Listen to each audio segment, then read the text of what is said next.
5ই June বিশ্ব পরিবেশ দিবস। এই দিনটিকে সামনে রেখে সারা দেশের সঙ্গে উদয়পুর মহকুমার টেপানিয়া সমষ্টি উন্নয়ন আধিকারিকের উদ্যোগে এলাকার সব পঞ্চায়েতে বৃক্ষরোপণ করা হয়। 19টি পঞ্চায়েতে সবগুলোতেই এবছর মাধ্যমিক এবং উচ্চ মাধ্যমিকে উত্তীর্ণ ছাত্রছাত্রীদের উপস্থিতিতে নির্বাচিত জনপ্রতিনিধি তথা এলাকার প্রধান, উপপ্রধান সহ এলাকার বিশিষ্ট নাগরিকদের উপস্থিতিতে বিভিন্ন ধরনের গাছ লাগানো হয়।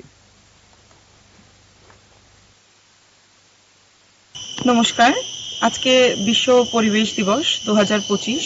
আমার টেপানিয়া ব্লকের অন্তর্গত আমরা দাঁড়িয়েছি টেপানিয়া গ্রাম পঞ্চায়েতে।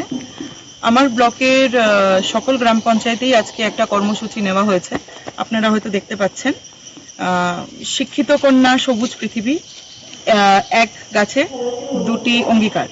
তো আজকে আমরা এখানে বৃক্ষরোপণ করছি। আমাদের প্রত্যেকটা পঞ্চায়েত থেকে যতজন মেয়ে এবার ক্লাস 10 এবং ক্লাস 12 পরীক্ষায় উত্তীর্ণ হয়েছে, সবাই একটা করে গাছ রোপণ করবেন। প্রত্যেকটি গ্রাম পঞ্চায়েতেই এই কর্মসূচি নেওয়া হয়েছে।